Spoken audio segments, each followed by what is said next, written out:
But are we ready for our final act? Yes. Yeah, are we going to need a little bit more energy now? Are we ready for our final act? Yes. Good. Because I've got a tattoo on my arse that I'll show you otherwise. But no. Alright, so we know the deal by now, right? We're going to get Anthony to start clapping. We're all going to copy Anthony and we're going to welcome your final act. Sound good? Yes. Okay. Can you do the honours for me, please, buddy? Everyone else copy Anthony. Please welcome the stage. We're putting Nik Hill.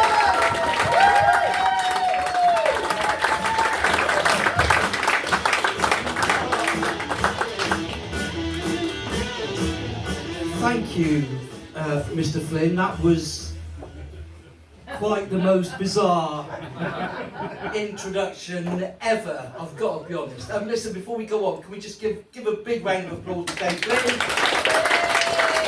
also, can we just say, your sound and tech guys who put this on tonight, give them a round of applause. And the bar staff have been out. Thank you. That's my time, good night. So I think you've probably worked out the first obvious problem of the night. This shirt against a pink background, that's not helping, and obviously my lack of height. Are people at the back, can you actually see? You can't. Well, so I am not standing on the chairs. I'm not dragging myself down to Mr. Flynn's level. That was, my wife's going to ask me, what was the gig like tonight? I've got Dave on video, so I'm just going to show her that. She will also be scarred for life. I was going to start by saying, and a lot of acts will do this, won't they? Oh, it's nice to be here in Evesham. But the fact is,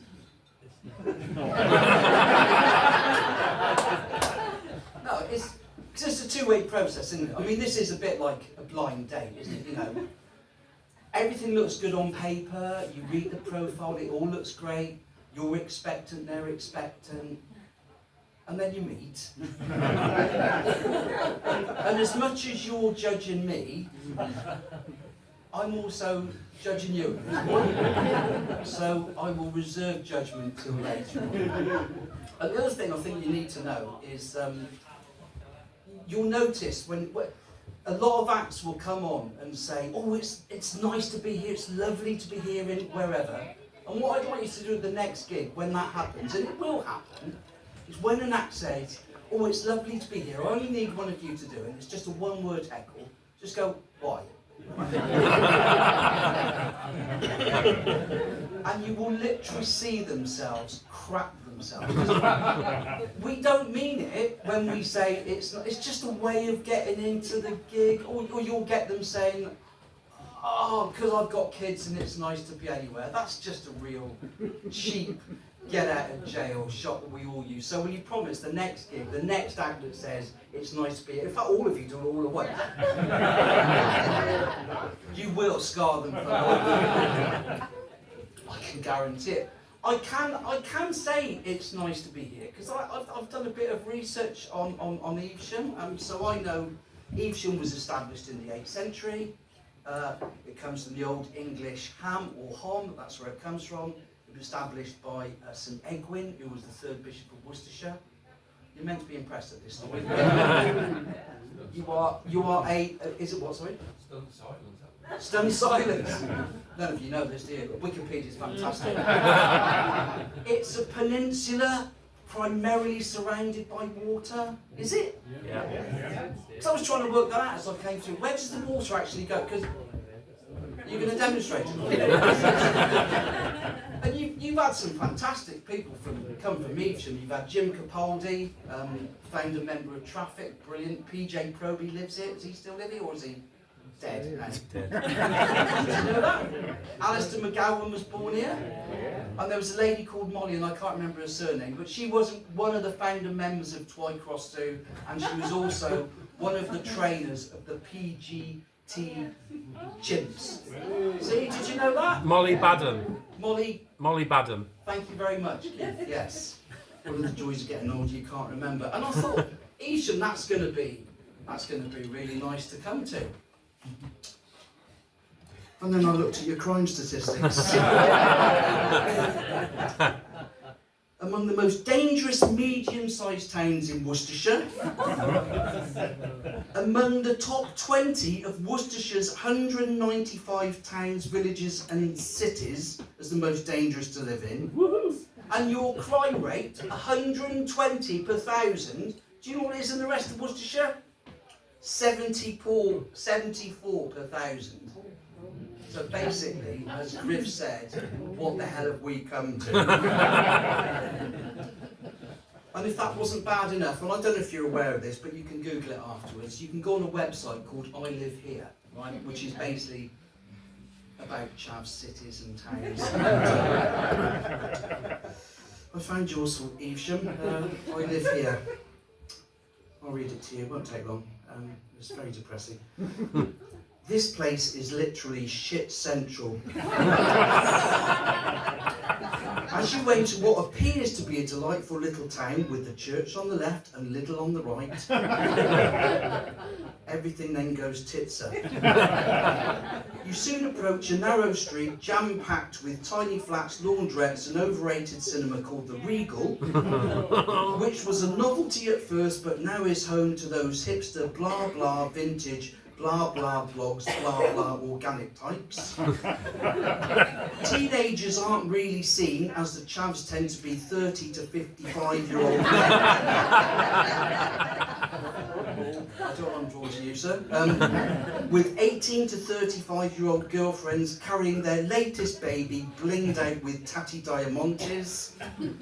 I swear there are more pound shops than people, Poundland, pound stretcher, home bargains and more. A new delight which opened last week is Sports Direct, or Lonsdale as it should be called, as this is all they sell. And that was written by Robert Raphael, your mayor.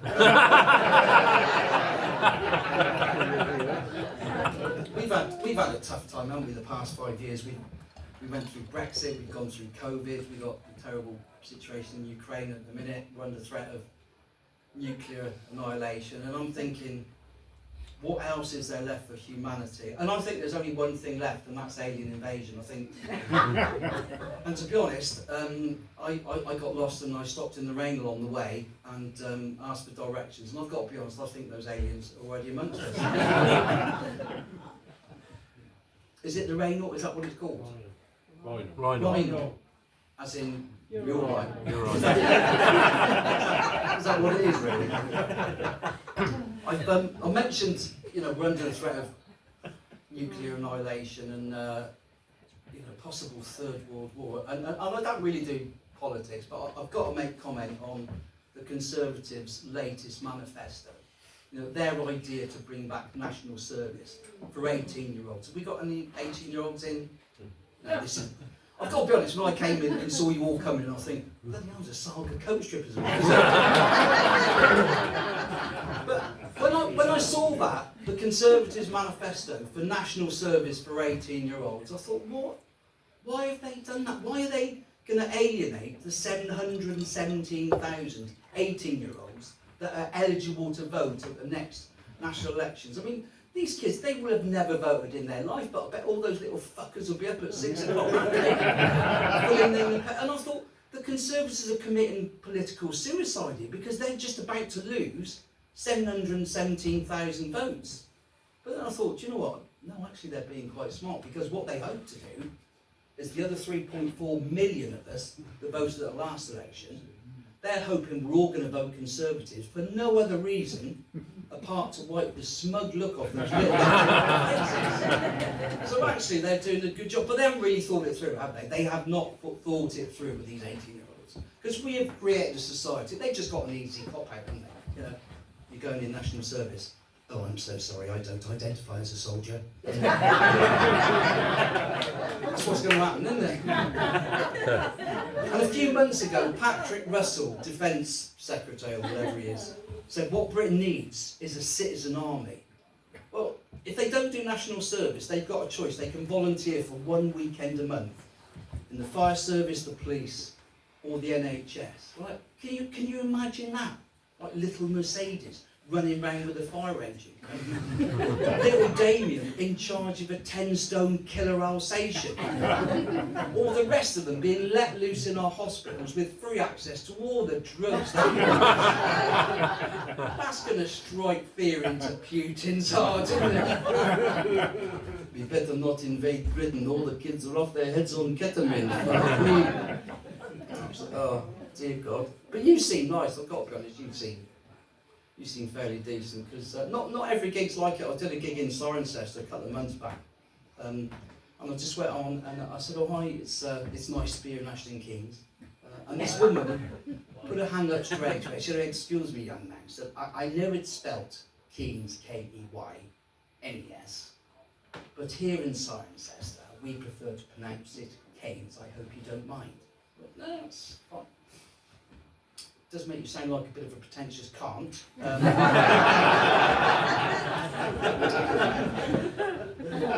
That's spelled C-A-N-T. But I prefer to pronounce it, and she got up and left. I had a bit of a health scare. A couple of weeks ago, I went to the doctor's and he jumped up from behind the door. And, I only wrote that yesterday, I thought that was alright. And my wife said, you're not going to tell that Friday. I was, I am. There was nothing in Evesham. Because I suspect the demographic are at the doctor's an awful lot. I don't know, I had to go. I had to go for a prostate exam. And I went in and the doctor said, oh, hi, you okay? Yeah. What are you here for? Well, you don't know, it's not in your notes. I said, I've come for a prostate exam. They went, all right, okay. What are your symptoms? Heckled by rain. I said, I haven't got any symptoms. She said, you haven't got any symptoms? I went, no, but the adverts all say you should get... Okay, do you know what it involves? Yes, I know what it involves. Anyway, he did it, and he was fine. He said, oh yeah, your prostate's really squidgy. Is that a good thing? He said, oh yeah, because if it's hard, that's quite bad. He said, but if you want reassurance, you can have a blood test done. Yeah, I'll have a blood test done then, please, as well. He said, okay. What I need to tell you, I'll book your blood test for next Monday, but before you come in, the night before, there's no drinking. I said, no, that's fine. No smoking, you're not allowed to smoke. I said, no, that's fine. He said, no sexual intercourse. I said, no, that's absolutely no problem. And then he said, and with a wink in his eye, he said, and of course, no masturbation. I thought, hang on, mate, are you calling me a wanker? And he said, well, you're the one who's come in for a prostate without any symptoms, so... The blood test came back, and I'm now pre-diabetic. That seems to be the latest phase. Have we got any other pre-diabetics in the room? Anybody got the energy to raise their hand? And one of the things they tell you is, and it's the old age-old one, isn't it? You know, or if you lose weight, that'll really help. And I tried. I went along to I joined Slimming World because it's literally 2 minutes away from me at my local primary school. And I went in, and I wasn't the only newbie there. There was another lady there, and she looked at me. She went, I know you, don't I? I went, well, do you? She said, yeah. She said, don't you remember me? And I'm looking at her thinking, oh God, please tell me I haven't. And in my stupid, egotistical male mind, I'm trying to think of all the one-night stands I've ever had since the age of 18. Both of them. And obviously, obviously being ginger and 5'2", it didn't take too long. She said, oh yeah, she said, I used to work for you back in the 80s. She said, you haven't changed at all. Like, back in the 80s, I was 8 stone too. I'm 14 stone now. I am now carrying the equivalent of 44 bags of sugar. And I'm thinking, not only do you need to be here, you better book a visit at Specsavers. Anyway, this lady came across. She said, oh, hi, my name's Chris. I'm your counsellor.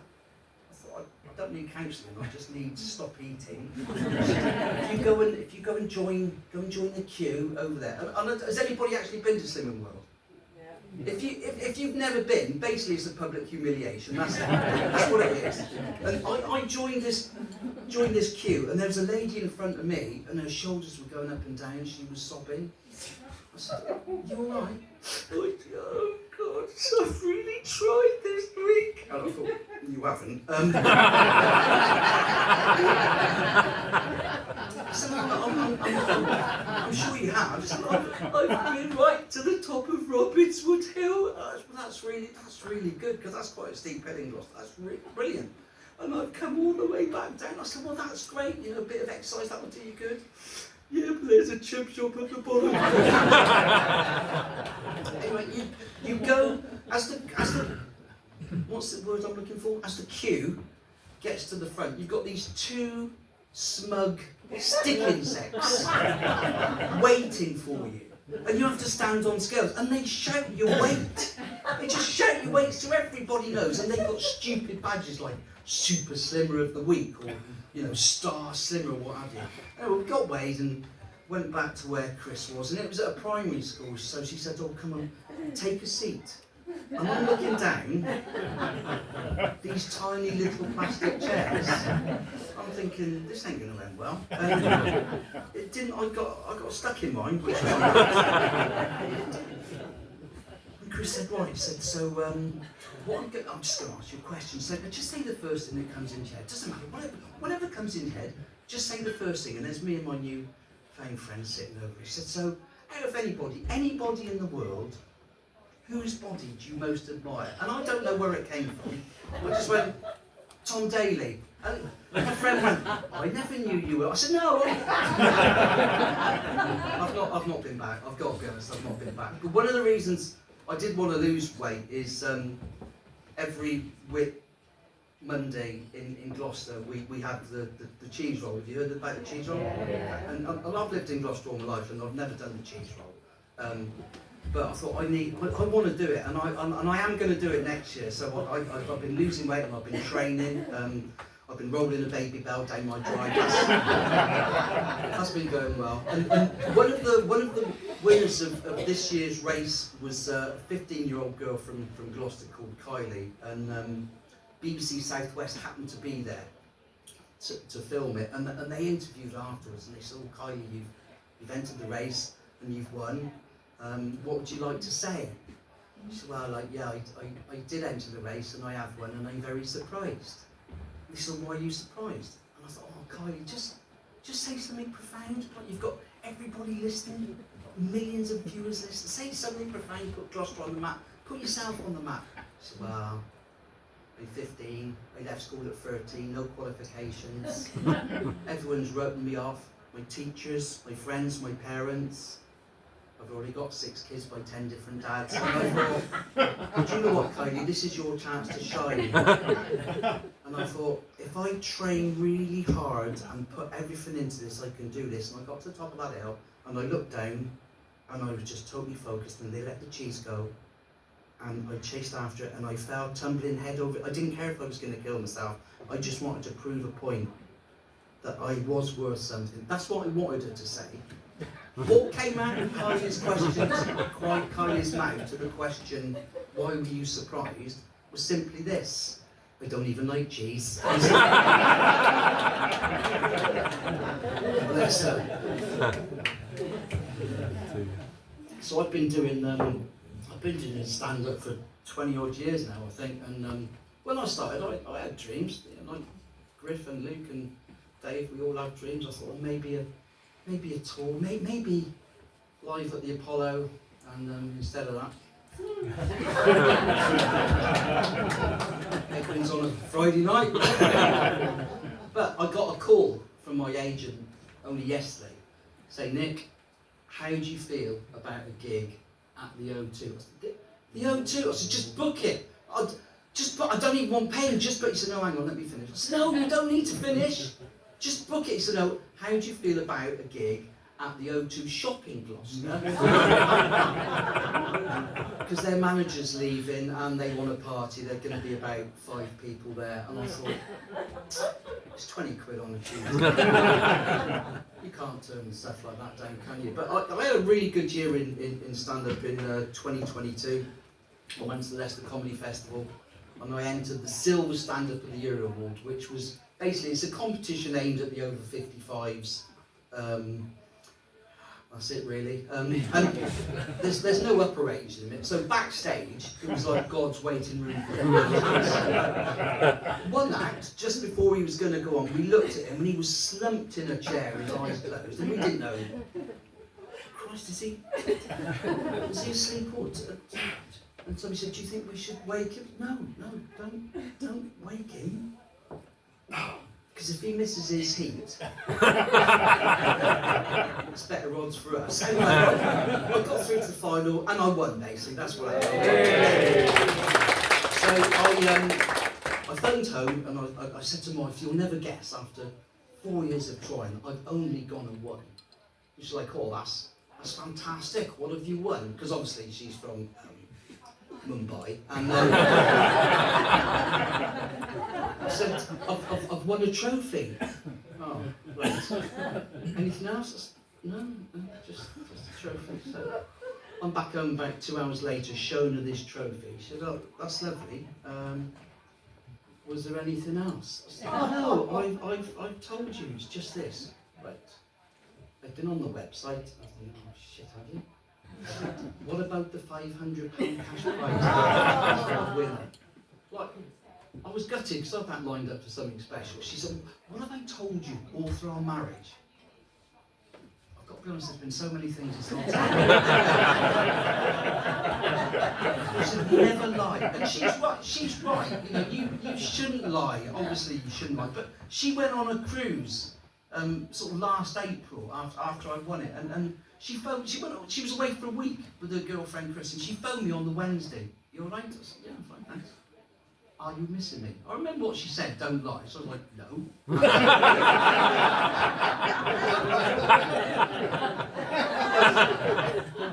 She started clutching at straws. "Well, I bet the dog's missing me." He wasn't. He was loving it. He was sleeping on my bed, or feeding in front of the table. We were down the pub every night. We went and got tattoos. Well, I did. I know he can't speak, but he was there on the Friday. He was just looking at me, and I could read his mind. He was like, "Oh, Dad, this is just me and you. It's brilliant, isn't it?" Yeah. Has she really got to come back? Yes, she has, mate. She has got to come back. And unfortunately, she did. But, that's harsh, isn't it? She's not a happy woman generally. It was her birthday today. I got her a spa day, right? That was wrong. I didn't know she didn't like grocery shopping. We did try January this year. Still drank, just no sex. We celebrated Valentine's Day, and I thought I'd do the romantic thing, phone the florist, ordered some flowers. And she said, "Would you like a card?" I said, "Yes, please." She said, "What do you want on the card?" I said, "I'll just put to Lynn or my love Nick." And she said, "Would you like a kiss on the bottom?" I went, "Brilliant."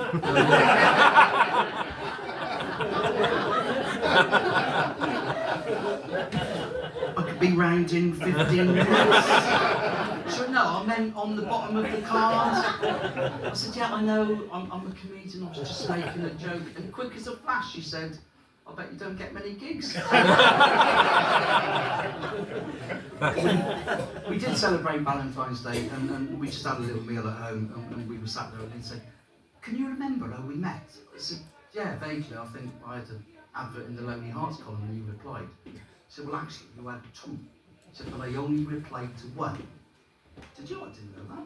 What was that then?" She said, "Well, in the other one, you put your height." I didn't know she had a problem with my height. I should have realised, because about a week after we got together, I suggested going to Alton Towers for a day. And she's like, "Is there really any point in you going?"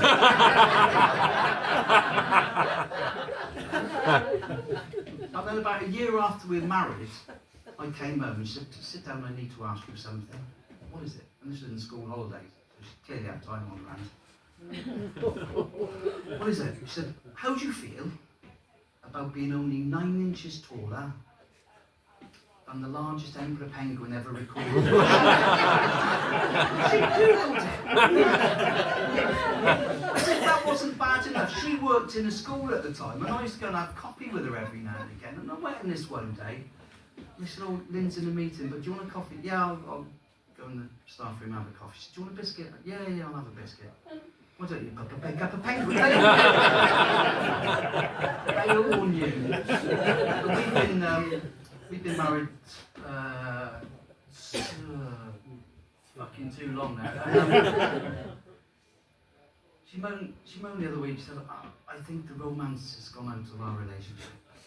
What do you mean? She said, well, maybe when we're being intimate, it'd be nice to have some music playing, just to break the silence. So, she's got a point. So, I recorded, the first issue I had was finding a track that lasted 22 seconds. Make It With You, Red. I thought that'll do, that sort of puts in the mood. I've got to be honest, I think my choice of song number 2, the theme from Match of the Day, killed me a little bit. And just to show you the depths of our relationship, we were sat watching a film a couple of months ago, and it was an American film about somebody trying to smuggle drugs in, and as I think it was Luke mentioned about smuggling stuff by putting drugs up their bum, basically. And I was one end of the settee and Lynn was the other. She said, oh, look at that, that's bloody ridiculous, that is. I said, what? She said, well, wrapping those drugs and getting them up their bum. Because we know how hard it is to get something up there, don't we? And I looked at her and I said, we do. And she went, oh, no, it wasn't you, was it?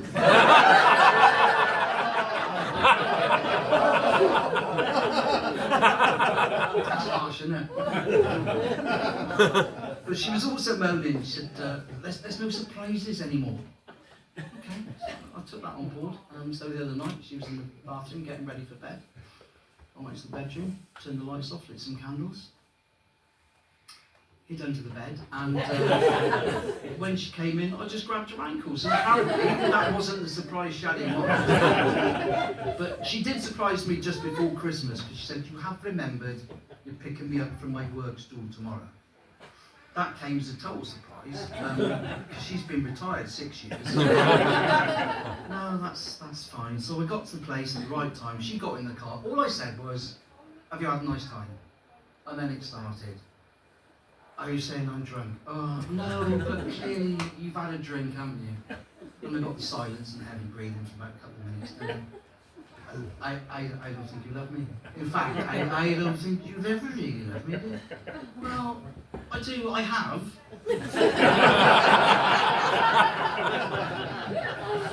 Obviously, no guarantees going forward. But if you love me properly, you can prove it right now.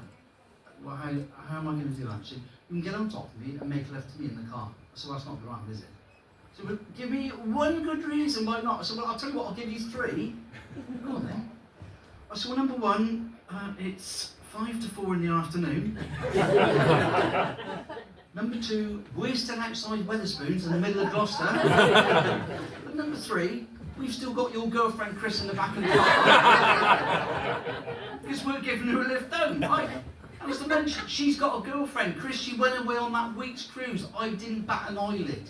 I wanted one night away with my girlfriend to spend that $500. The shit I got from that.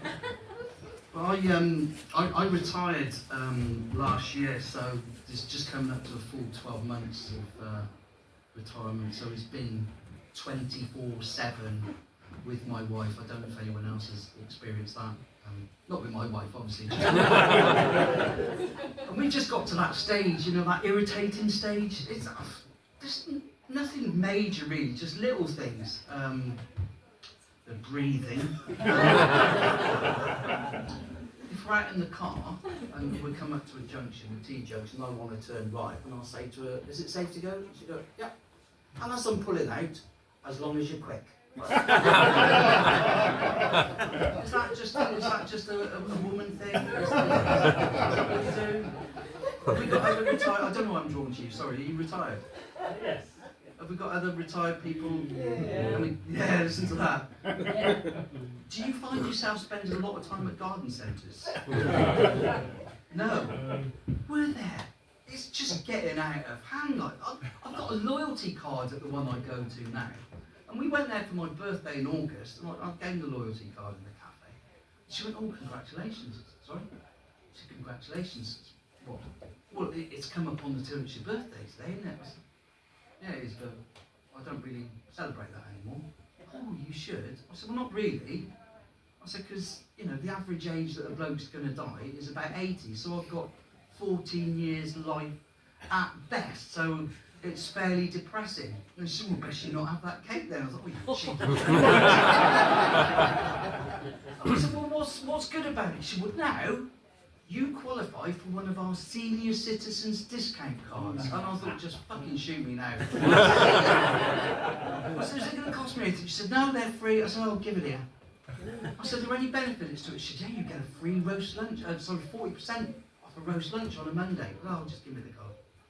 What about, and I'm sat looking at it, and she was right, you do get 40% off a roast lunch on a Monday. Served between 9:30 and 11:15 a.m. And I thought, who the fuck eats a roast lunch on a Monday between 9:30 and 11:15? And since August, I have been. Every Monday.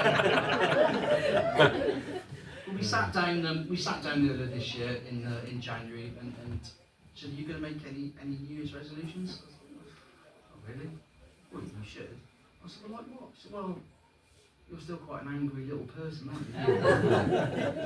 It's fucking being married to you, done that. And I am still quite angry, despite advancing years, but I don't mind sharing with you, like you said, I've got issues. I say issues, let's call them by their proper name, shall we? Grown-up children. 29, 42 and 44. You'd think by now I'd remember their names, but... And we were talking at Christmas, and we were talking about something, and I'd seen something on TV, and it was a programme about the Arctic or something, and I inadvertently used the word Eskimos, and all three of them ganged up on me. Oh, that is so shocking. I said, what? Using the word Eskimo, because that is so discriminatory. That is cultural appropriation at its worst, and you shouldn't be. I said, look, it's just a word I've grown up with. I don't mean anything by it. And they said, the trouble is, you've never been discriminated against. I said, whoa, hang on. Last year, I applied for a gig in Bristol. It said acts wanted, particularly those of LGBT or POC persuasion. And I phoned up, so I'm interested in the gig. They said, are you LGBT? I said, no. They said, are you POC? I said, I've got to be honest, I didn't know what that meant. They said, a person of colour. I went, yes, I am. What colour are you? I said, ginger. They put the phone down. I suffered as a kid with the name calling being ginger, cotton knob, ginger nut, Duracell, little ginger wanker. And I remember saying, Dad, just leave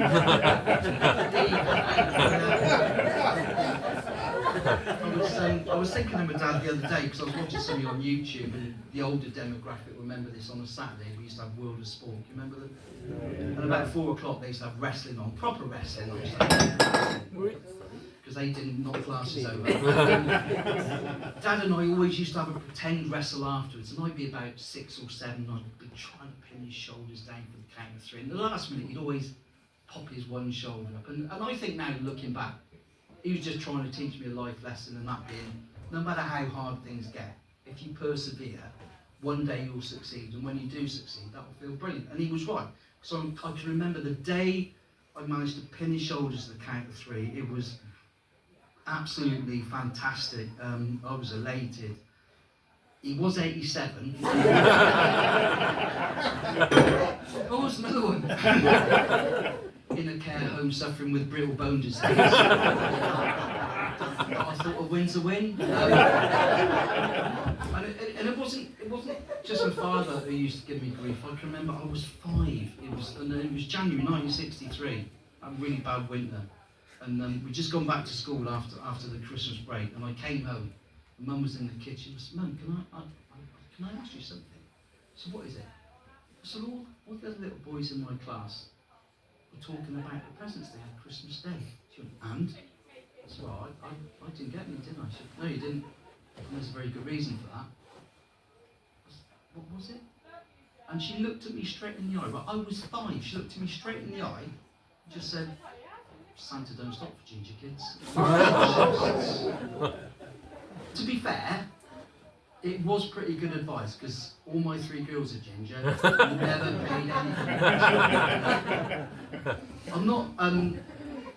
I've got to be honest. I'm not keen on this getting older business. It's great being retired, but I'm going to far more funerals these days than I'm careful. And you hear people saying, "Oh yeah, well yeah, he had a lovely death. It's how he would have wanted to go." And I'm thinking, how do you know that? Because I know how I want to go. I certainly don't want to be going, in the middle of Tesco shopping. I certainly don't want to be going if I'm out driving my car, and I certainly don't want to be going in the middle of sex, because if my wife found out, she'd be absolutely bloody livid. And I was all right when I got to 50. I've got to be honest, I was all right at 50, because what happens at 50, you probably know this, is through the post, you just get free life assurance. That's fine.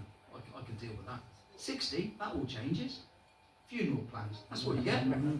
I know a little bit about funeral plans because my mum died in 2019 and she had a funeral plan with the co-op and I had to go and sort it out.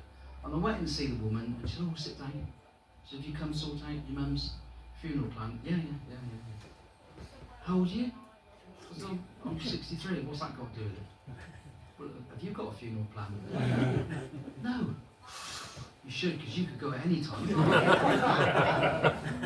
So she said, "Do you know what it entails?" I said, "Well, not really." So basically, if you pay us £2,000 now, you can organise the whole day. So you can decide to be buried or cremated. You can decide where you want the wake.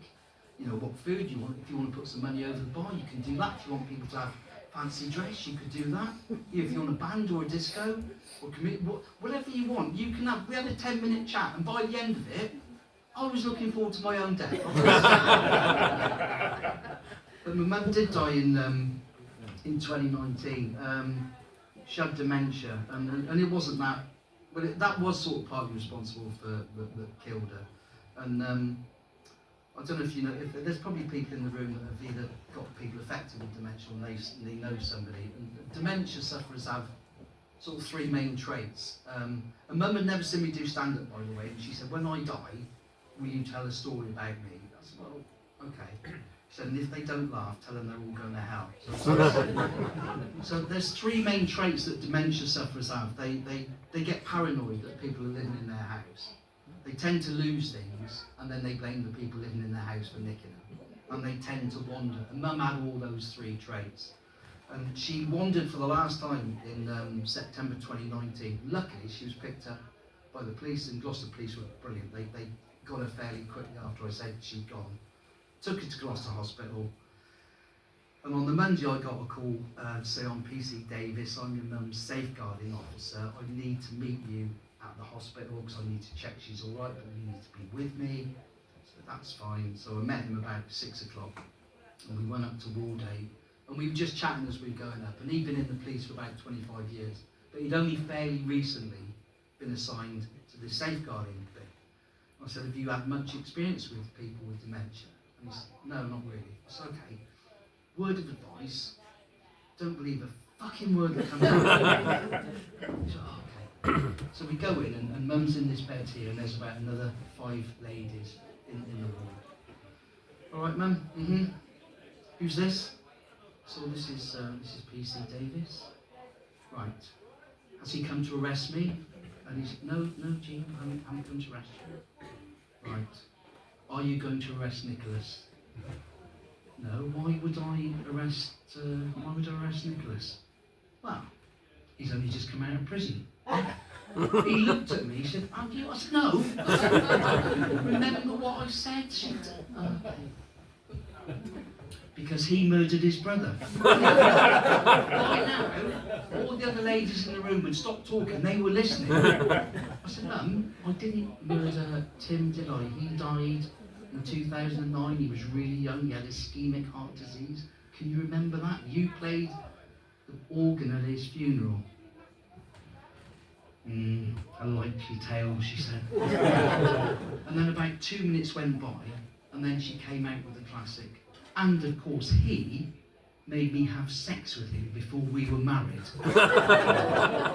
this woman over the... She said, that is disgusting. I said, it didn't happen, did it? Look at her, she doesn't know what she's saying. I grabbed this policeman, I said, I can't deal with this anymore, so we got to go eat. No, that's fine, that's fine.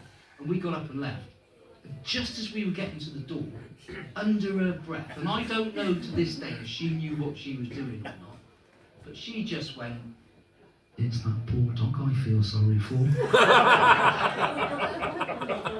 We got outside, and I said to this policeman, look, I'm really sorry you had to experience that, but you can see the state she's in. He went, no, I understand that. I can see she's pretty poor, but I do need to ask you a question. I said, right, I've not been in prison, I didn't kill my brother. He went, no, but have you got a dog? And I had to say, well, yeah, we do actually.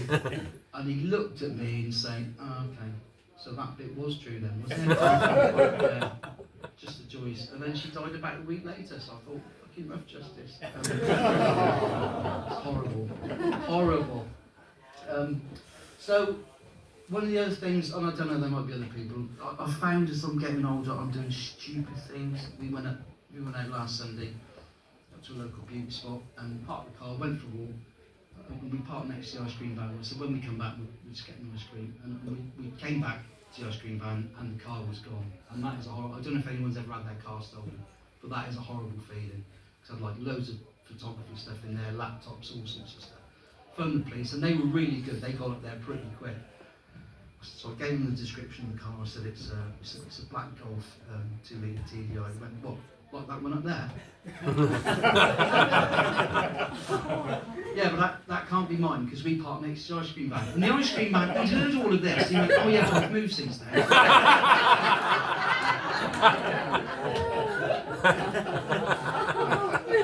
And we went to the cinema and we ordered tickets online and picked them up from the box office. Went into the screen, and it was fairly empty, the cinema, and we got the tickets, and we were walking up, and found our row, and we were walking down the row, found our seats, and there was a couple sat there. So I was like, excuse me, mate, but you're in our seats? Right, the cinema was empty, and he just sort of looked around and said, but it's empty. I said, yeah, I know, but rules is rules, isn't it? Come on. And Lynn's going, oh, don't be so... I said, no, we do. It's our tickets, isn't it? So he muttered, he wasn't happy, he moved, he went and sat somewhere else, and then someone else came in, and he had to move again.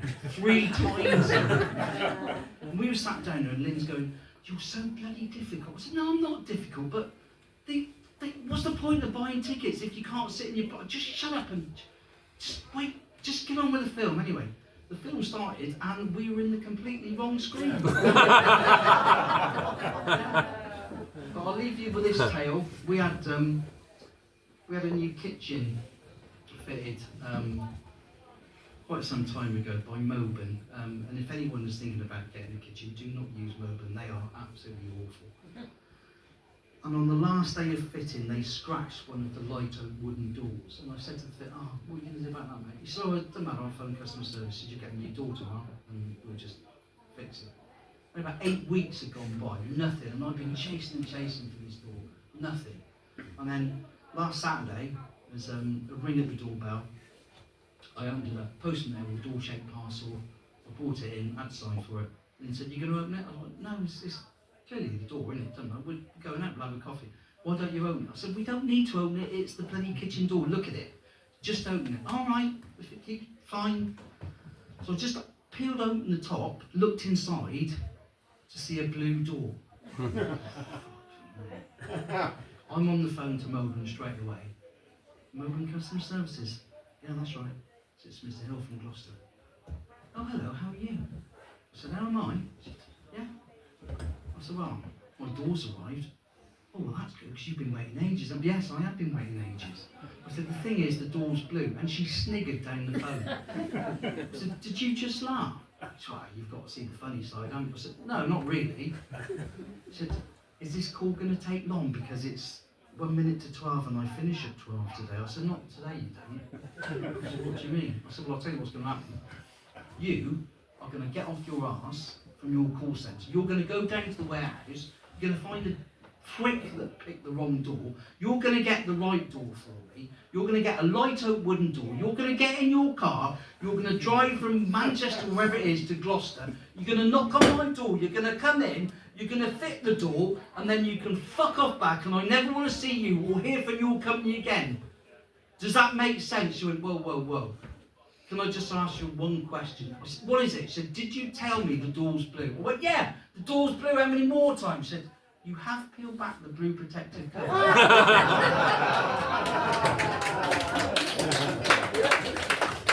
The joys. So, Evesham, it's been nice actually. You've been lovely. Thank you very much for supporting this gig and listening. Very good night to you all.